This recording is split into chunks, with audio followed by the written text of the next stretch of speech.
feel the pains or be affected. And one of the major type, and one of the best thing that has happened to Ibadan, and in the future, one of the major reference area of Oyo State.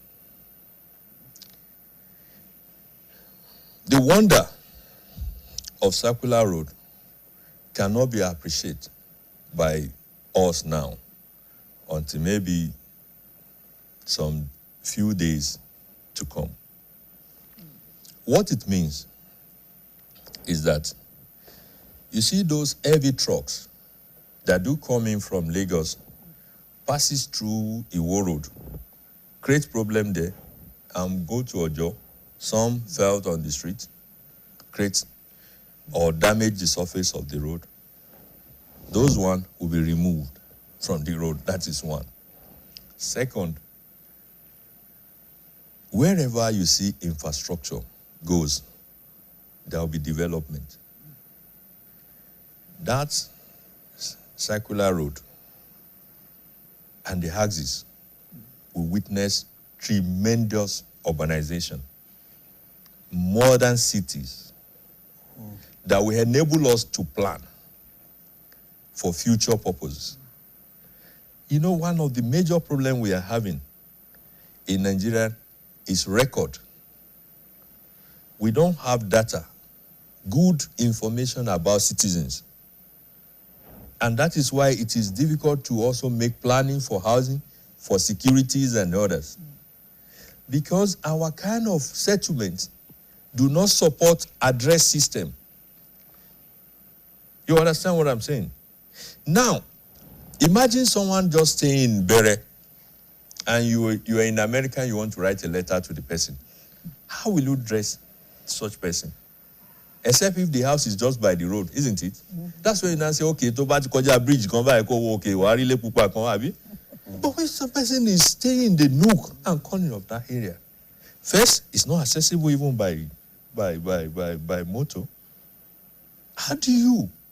So what we are doing now, this Circular Road is 110-kilometer road that goes cycle round Ibadan. Imagine that. Ibadan is the largest city that we have here. Maybe in West Africa. Now, you have a road that will go around such settlement. And the idea is, look at the size of the road. Now, the development that will come around this road has to be well planned, have access to water, good electricity, good numbering, address, identifications. So we can easily say so number of people are living within this area. So liters of water should be dispensed towards this area.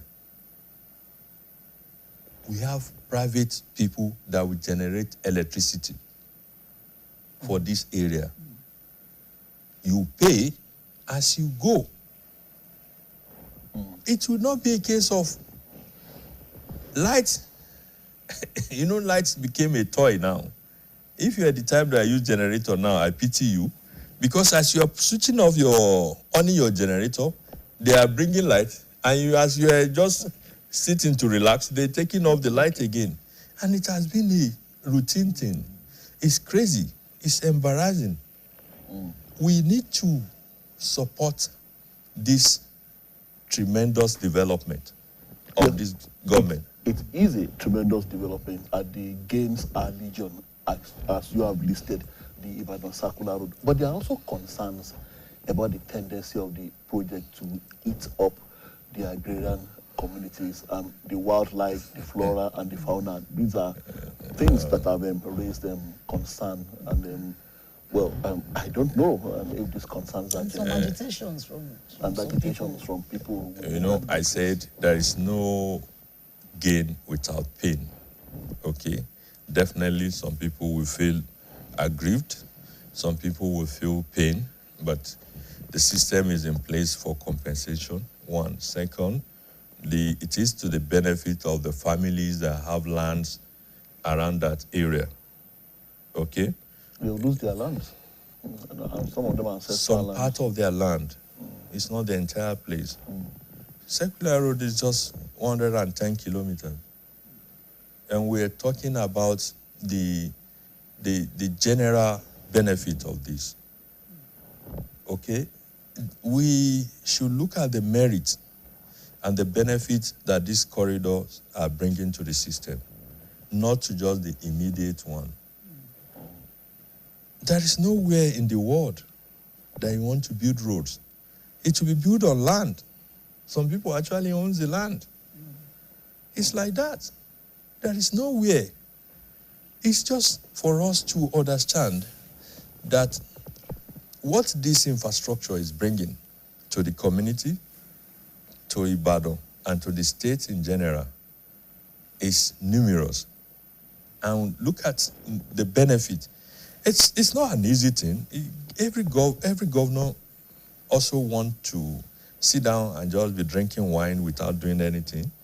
He doesn't want anybody to abuse him. It takes someone with a strong heart to embark on projects that are people-driven and that look at the future of the community. Either we like it or not, one day the people will sit down and praise those people that are behind all this development. Talking about that strong heart that you spoke of, Yes. I recall that the Circular Road, maybe it was actually, I don't know if it had been in the pipeline before then, but I know it was actually conceived by the Ladoja administration. Yes. Then the Akala also talked about it, the Ajimobi administration. But what seemed to hinder those three governments from forging ahead was a matter of funding. So what changed during the Seyi Makinde administration? Where did they get his strong heart? And why was he so sure that Oyo State would not become broke? It's simply because Seyi Makinde is exceptional.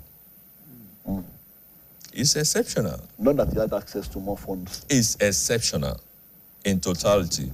Having access to the fund is exceptional. Having the guts is exceptional. The courage to embark on it is exceptional. Governance is not made for childish. Okay? There are tough decisions you have to make.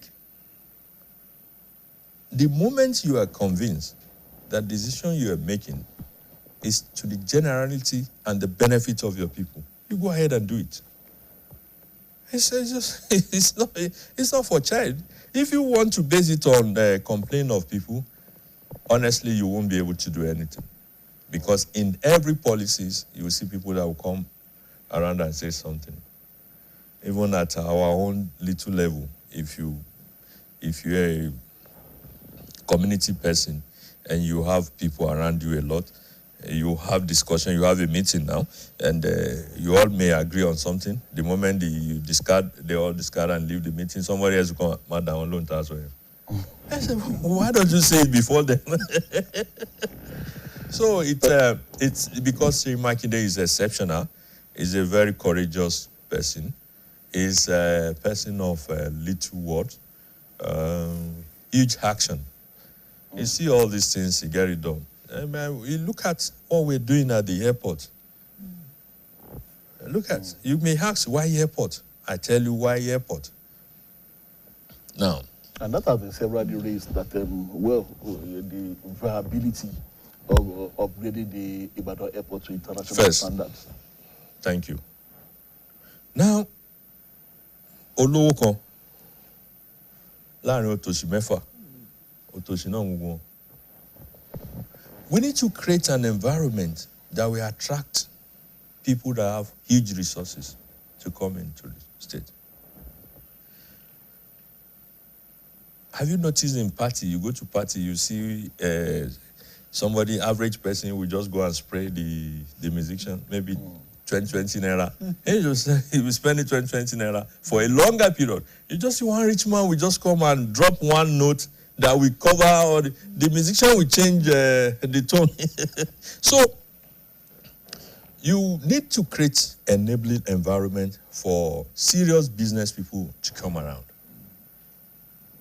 We upgrading our international airport, our airport here in Ibadan to international level to be able to accommodate all kind of aircraft so that Ibadan will also be a destination or a point in which people access the world.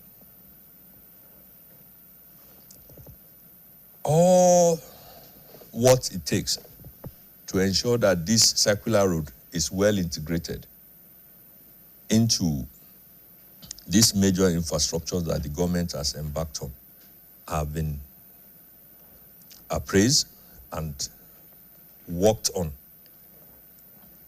Until all these are completed, before you appreciate the integrations of the dry seaport to the circular road at Monia, the airport to the circular road, the people from Lagos to the circular road, the people from Osun to the circular road, the accessibility, and all these are thoughtful, are put in place. There is a road, if you're going to Erua, that links from Erua, Olokola, down to Ijai. Many people are not aware of this road. The road has been completed.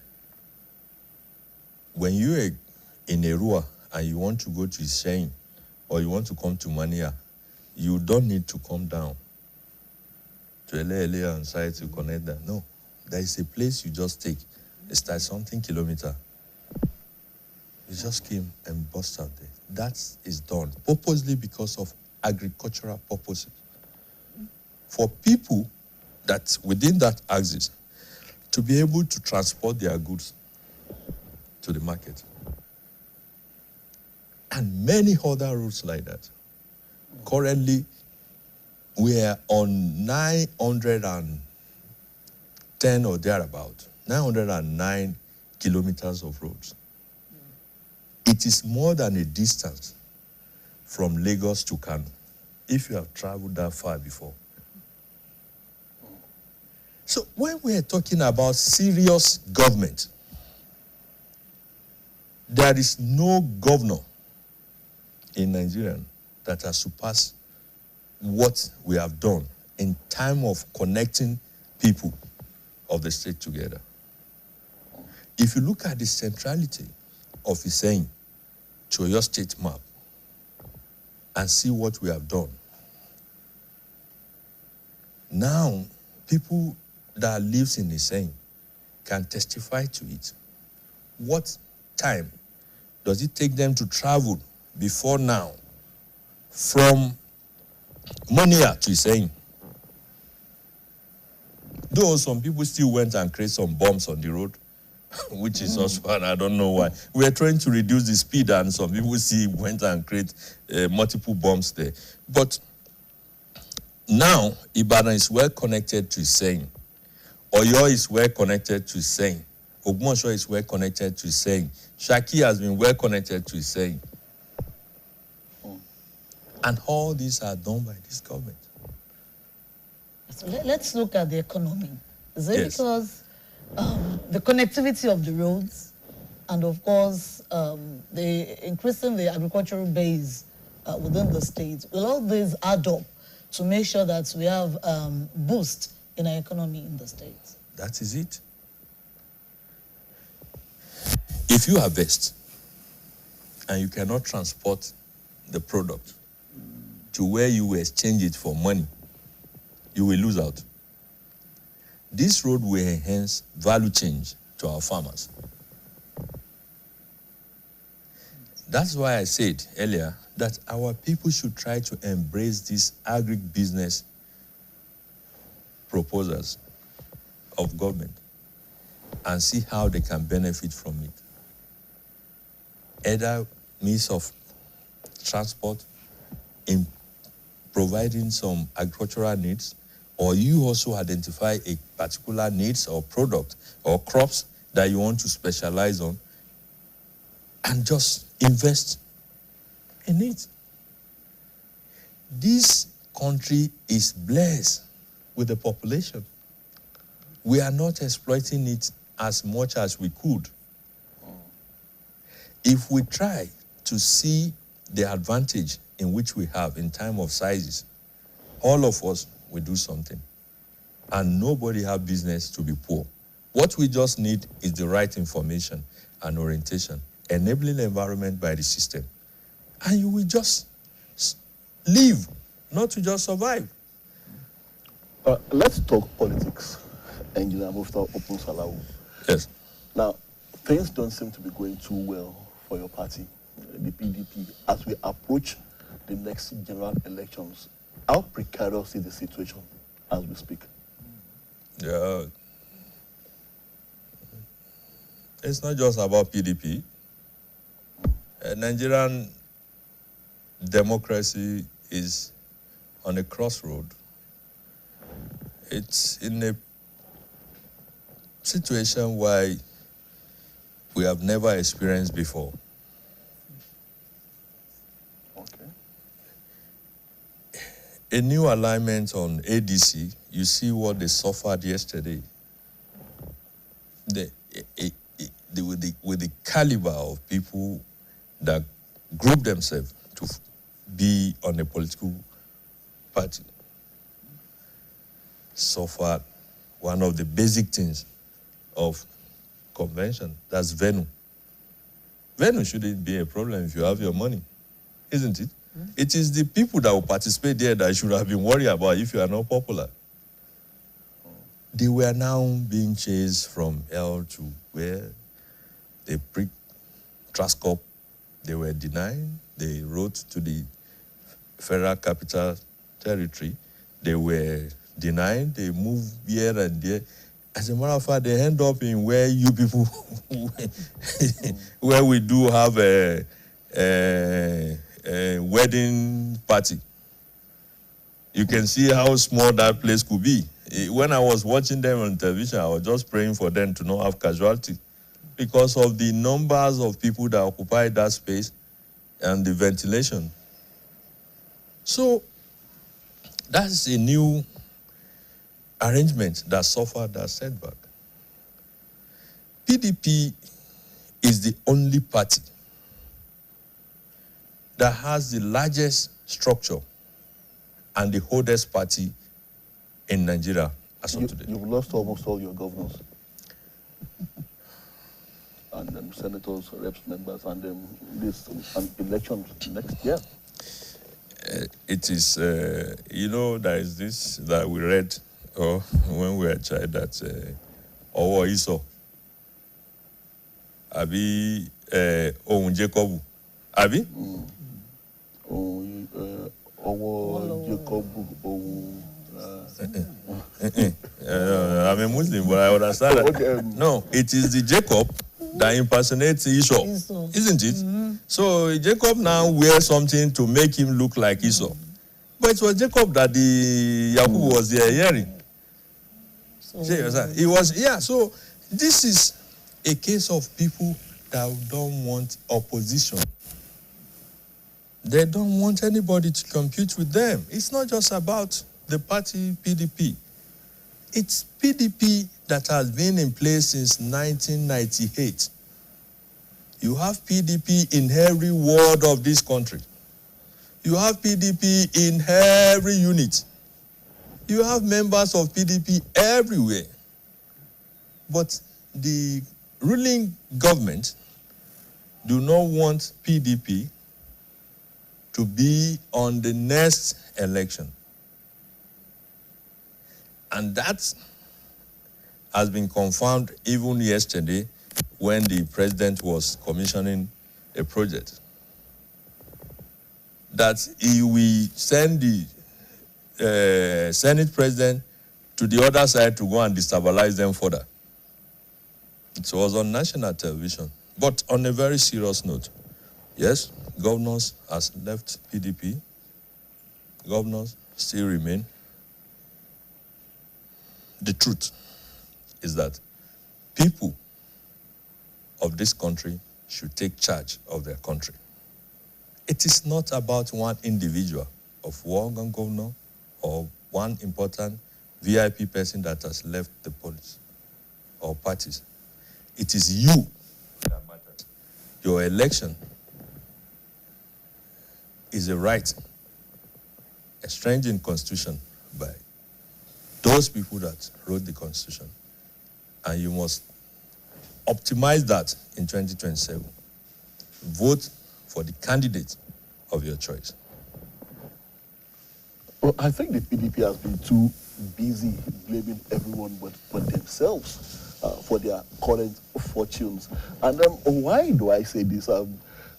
The people at the center, the current APC-led government, they did not forcefully drag those governors into their fold. They went there of their own volition without consulting their party, without consulting even their constituents. So I find it difficult to understand why the PDP should be blaming. Of course, if I am also a member of the ruling party and a very prominent member at that, yes.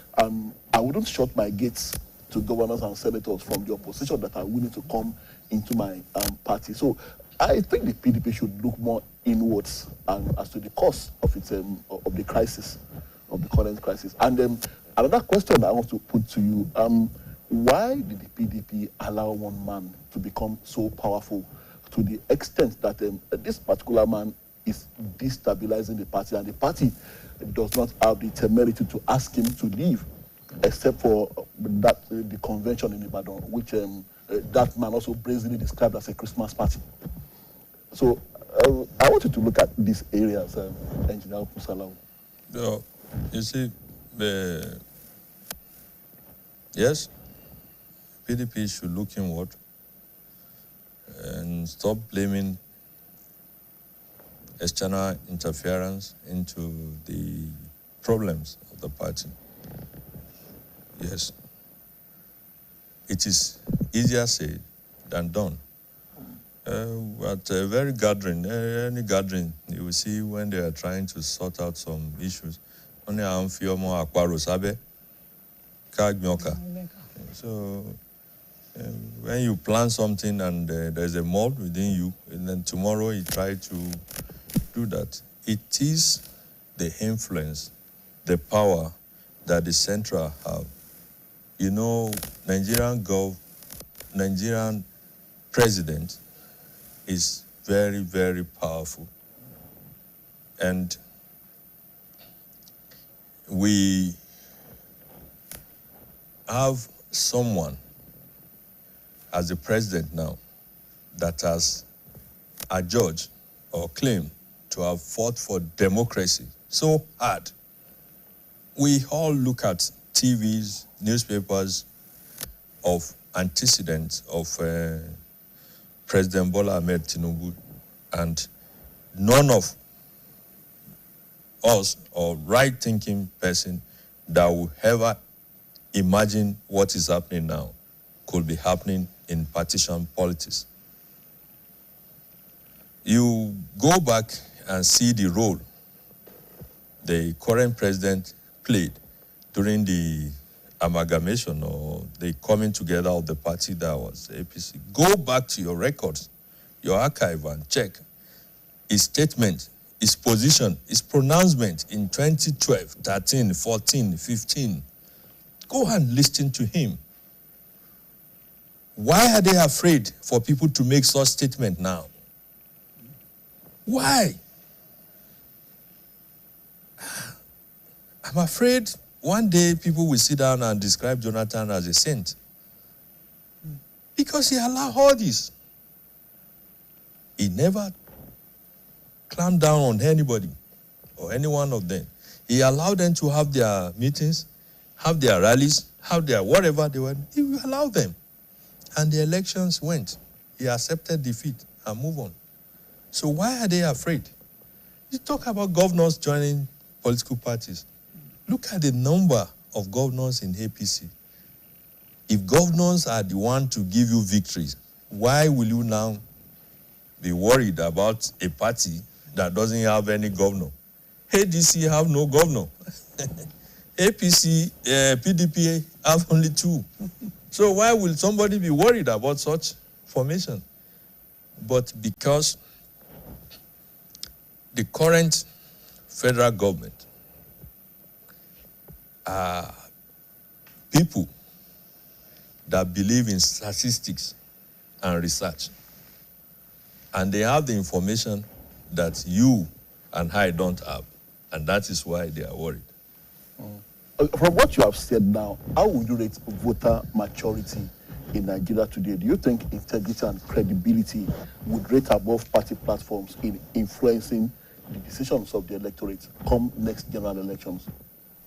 Now, when you talk about voters or participation of citizens in the election, it's so poor. I'm very worried about that. When you look at the number of registered voters to the numbers of people that actually vote on general election, there is nothing to write home about. That's voter apathy. What I'm talking about is the ability of the eligible voter to discern, to identify a good candidate, irrespective of which party that candidate belongs to. It starts from that voters' apathy. Involvement of citizens. You have to rise up to the occasion and participate. Your participation will determine the result that will come out at the end of the day. You see a lot of elites or many people get registered for the purpose of using that card for another thing, not because they want to vote. And that's why we have vote buying, this and that, even during elections. Okay, now, the issue of vote buying has been on for a very long time. And part of the measure that we can take to reduce this is for reasonable people to participate in the electioneering process. Without money. Oh, God. It also goes with the cost of doing politics in Nigeria. No, you see, that's where we get it wrong. You can be involved in partisan politics not because you want to run for elective post. Okay? It's just for you to identify with a political party to promote policies that will affect you. Okay? You are a politician at the General Post Allowance. You know nobody will listen to you if you don't have a deep pulse.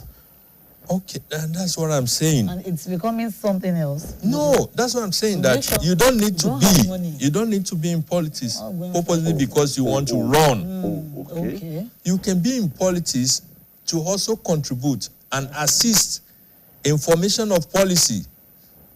All right? Okay, now, if in your vicinity or your ward, the so-called politicians put themselves together and they happen to be a bunch of criminals, and you are a police officer or a retired policeman, who is probably hungry. No, don't use the issue of hunger first. Let's first get that narration. Okay. Now, you choose to be part of that political party, and they have 12 numbers of ESCOs. All of them are criminal, assuming. And you are a retired policeman, and you decide to join them, making 13. Okay. The moment you join them, their meeting will change. Their purpose of coming together will be influenced. First, they will not be comfortable to discuss crime any longer. And because they now know that you are one of them, of the ESCOs, you will not want to soil your own integrity to be found in the things that will bring shame to all the years you've put into service. Such retired police officers you are talking about, well, I don't know. It's just an analogy. It doesn't mean that it has to be a policeman. I think they are quite rare. Those brand of retired officers are quite So rare. we're now talking about integrity and character, Thank you. character. And that's where we started this interview from, that people with strong characters, integrity, conscience, and fear of God should be people you elect into offices. What do I do if I want to run and I do not have 100 million naira to purchase a nomination form? And there is goodwill. Okay. Let's just take the one that is not too far away. In 2014, if you have followed the news carefully, you see that Buhari said he doesn't have money to buy the nomination form, isn't it? Some people came together and said they are going to buy for him. Okay? Now, either we like it or not, we get to a point that we cannot afford not to have people with conscience, good characters, and fear of God in elective offices. Right, So it will not be about your political associate or affiliations. People will move. Even members of their party will move and come to vote for right candidate. So it's not just about that. That's the question that Opusala. Are we anywhere near that level of maturity where we would look away from the weaponization of poverty and go for those type of people you are talking about? Okay, let Olomajaji Ajule Ilomoni orílẹ̀-èdè. Oni ìyà ò jẹ olóògbọ́n. So let's assume pé a ti jẹ àyẹn tán báyìí àti gbọ́n. At least we can see it. We can all see it. May 28, 2003. Can you remind me what was the cost of petroleum per liter? Well, It was less than 200. less than 200. What was the exchange rate as of May 2023 to now? So, Nigeria has never witnessed this kind of suffering before. And we just pray it does not go beyond this. Well, like Governor Sheyi Makinde did say, he said it's going to be the people versus the ruling party in 2027. He has said that so many times, and you can see in our interaction with him, if he has to come in more than this, he will do. When they changed the cost of petroleum, he was the only governor that decided to add, was it 10,000 naira to people's, I know him. He wanted to do more than this if the finances could allow him. So it's not just about what we are thinking. It is about what we are going to do in 2027. All right, we welcome contributions and questions from our viewers and audience. Number to call 070 868-75197 and 090-7160-6375. It seems we have a caller. Hello, good morning. Hello, good morning. Oh, it's do well to call us back. Our former President Olusegun Obasanjo once said that Nigerian youth should take back their country. What do you think he meant? And how can Nigerian youth take back their country? It's revolving what we've been discussing since morning. You have to be responsible. You have to take back your country. You have to get involved in the electioneering process. If you have not registered, register. If you are not a politician, join politics. On the day of election, come out and vote for the candidate of your choice. And ensure that your vote counts. You just have to participate. So you just have to be involved. Young people are said to make up the largest population of eligible voters in Nigeria, and yet the country always seems to have a deficit of good leaders. Is it that the youths with their voting population still go ahead to elect the wrong people, or is it that they don't take part at all? Because according to statistics, they make up the largest population of eligible voters. And we look up to them as future. You know, of this great country. I said there is what I can describe as overparenting. Parents still see their grown-up children as a baby. They are not giving them the opportunity to think for themselves. Look at the age of those people that started this country. What age was Baba Olo when he was in charge of Southwest?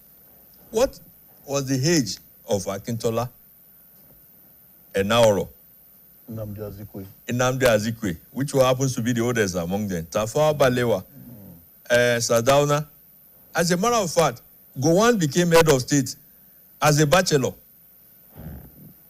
So imagine the age of a bachelor. And he did all those wonderful infrastructures at that age. If such person comes out now, someone of Gowon's age, and they want to run for presidency now, and even his immediate family will away Omati Young you now. And either we like it or not.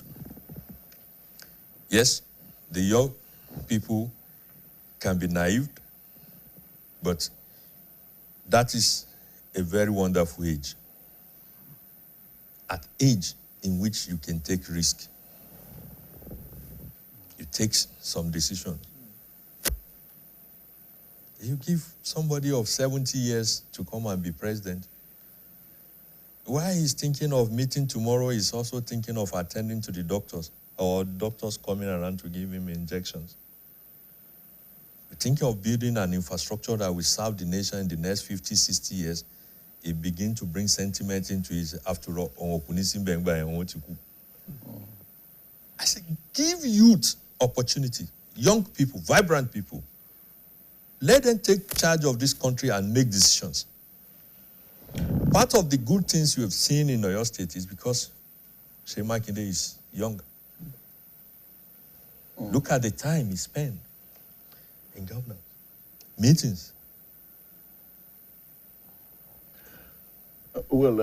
Engineer Pusala, you mentioned the need to give the young people a chance. Now, there are different categories of young people, and if you are to link that with what we call value systems decline.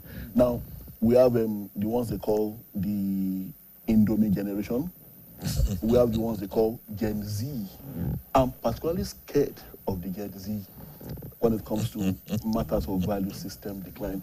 And when you see some of the things they do, and you want to hand over this country to them in the future, don't you have that kind of fear? You see, that's what I'm saying about being over-parenting. You are too afraid to make mistake. Making mistake is part of life.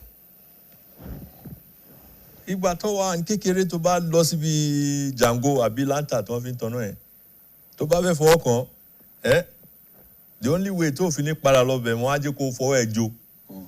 Why go jewel to buy jewel only for come on? We are too easy. We parents now are over parenting. We want to do everything for our children. Let us also breathe, as the man says. I don't know how well we are breathing now anyway. But the truth of the matter is this. When wonderful infrastructure of this country were built, from my research, all those people that build those infrastructures, i.e. the refineries that are no longer working, the large roads, Lagos connecting, or Ibadan, wherever, the international airport at Lagos, all those giant strike and projects that the Nigerian government were able to do in 70s to early 80s were done by people that were young. They were done by people that were young. And that's where we made our mistake when we called for Buhari to come in. Okay? We thought it was Buhari of 1983. Okay. Forgotten that we are bringing a old Buhari to come and perform magic. We suffer that. You can see some serious matters that Buhari will just take it gently. Well, you understand? So, way forward, Why the wisdom of the old are very important, I think the youth should also be given the opportunity. Okay. What do you think went wrong along the line? We mentioned the Nnamdi Azikiwes, the Awolowos, the Akintolas, but clearly these ones they've No, not been, is they don't replicate themselves. They were candles, but then we have not really been able to see at the national level. No. What really happened was that there is interruptions of in the process. in the process. So there is no constant and tradition handing over, transmitting government to government in civilian ways that people will grow up to know, people who are not properly mentored to take over from them. You okay?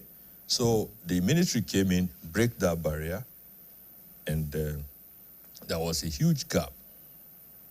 And people do not have trust in the system.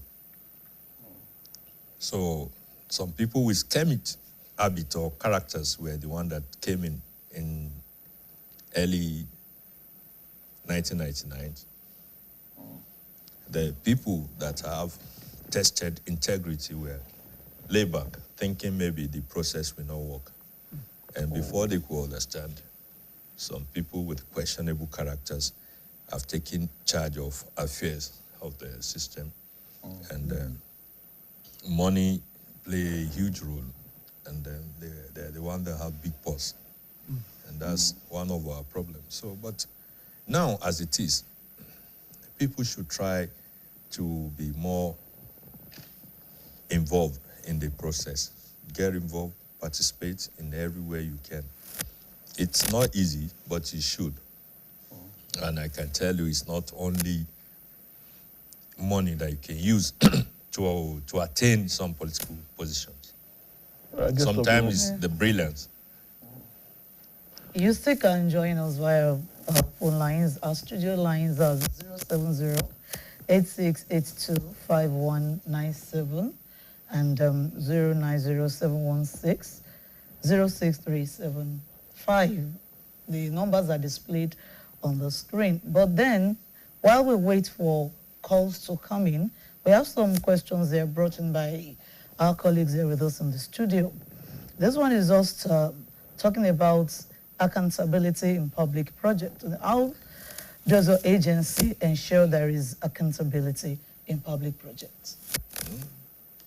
It's not just about the agency bringing about accountability.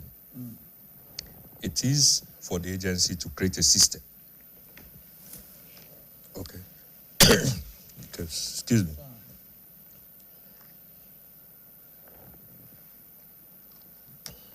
Okay.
It's good to know you are still there and it's still guest of the month on BCOS television. And this to also tell our audience that the program is being transmitted on BCOS television, Oluyole FM, Okeogu FM, and on all our social media handles. The program is being live streamed as we speak.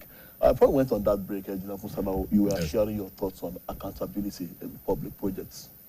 Yeah, so we should know that it is not about building a strong individual. It's about having a system in place that anybody can come in and operate. So what we're trying to do now is to create a process for contract or project administrations that even if when we are not here or longer in that office, somebody else could come in and still fill in the process. So that's the essence. It's not just about having one scary individual as the hem of the affair. You just come and say, umbo, today. No. Just know that there are standards. Put those things in place. These are do and don't. You get a contract, you get it execute, get it delivered within this period, and that's how you take your money. All right, like I said, you are a politician, you are from Ogbomoso, and this question is from our colleagues in the media who are also in the studio with us. They want your thoughts on power shift in Oyo State or the possibility of rotation. Ibadan seems to have it all, and your kinsman, though your kinsman once had a shot at the governorship of Oyo State, the late Adebayo Alawakala. So do you see that happening again anytime soon? And what are your thoughts on power shift?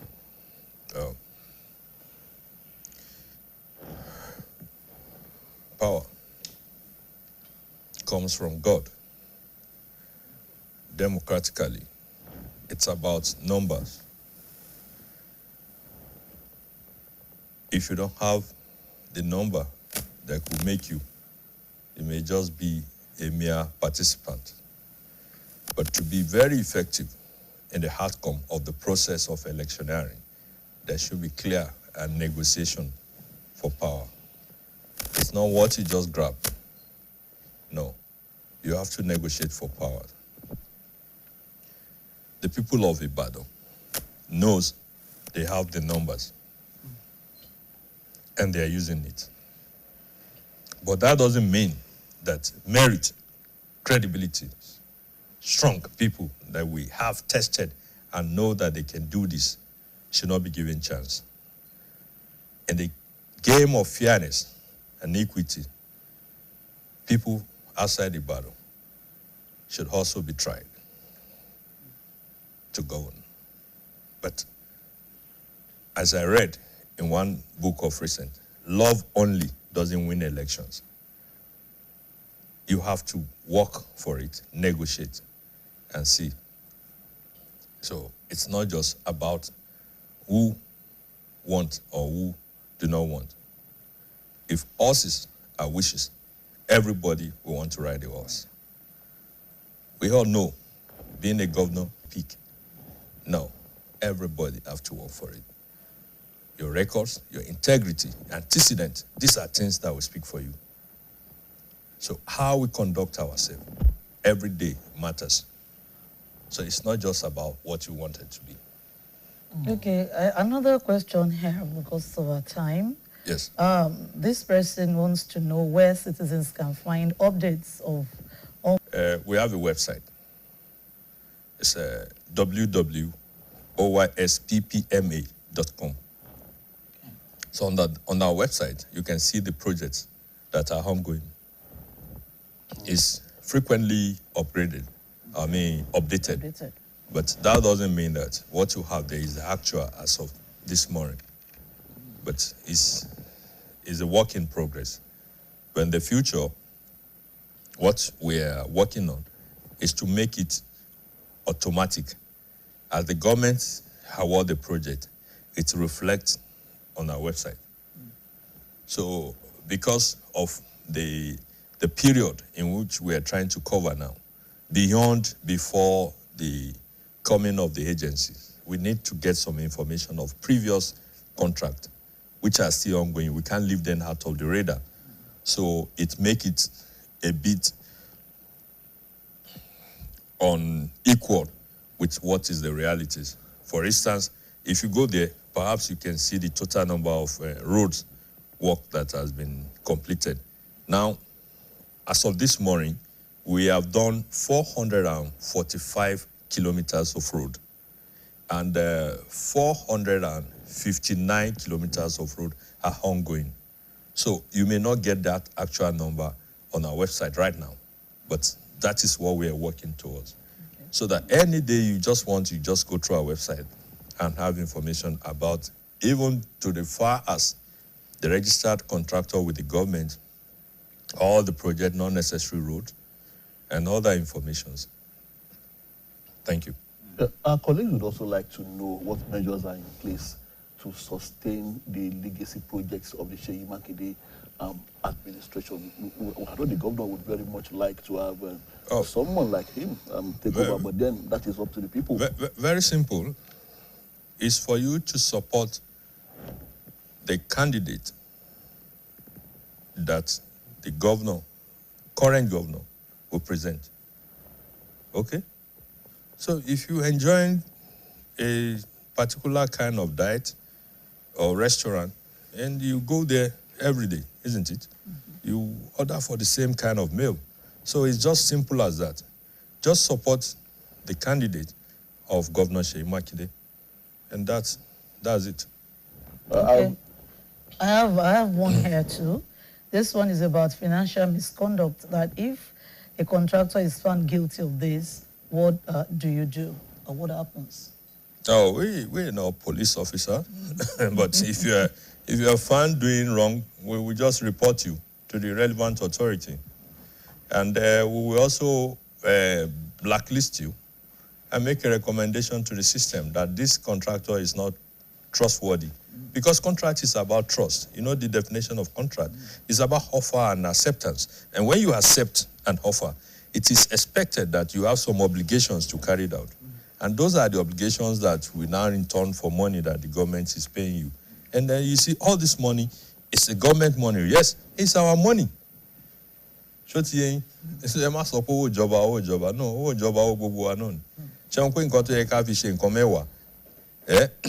Taba fi ṣe nǹkan ẹyọ kan àti exchange ara wa ni, but nǹkan tá fẹ́ fi ṣe nǹkan ẹyọ kan yẹn taba mú taba ṣe nǹkan mẹ́wàá gbogbo ala máa benefit nínú ẹ̀. So please see something, say something. Okay, as we begin to wind down, we'd like to go back to your profession. What worries you most regarding the training of engineers in Nigeria, and can the present crop of engineering graduates hold their own anywhere in the world? Nigerian engineers are well trained. They are well trained, but they are just too shrewd. They are a set of people that are just going to their shell. They don't socialize as much as they could. They should be doing. Okay, Nigerian engineers should go into politics, be in political parties, participate in politics, contest for elections, run. Because you are needed. You are resourceful. Look at the content of the project conception by Engineer Seyi Makinde. It shows you. It's not about just anyhow things. You understand? So Nigerian engineers are very resourceful. They've gone all over the world.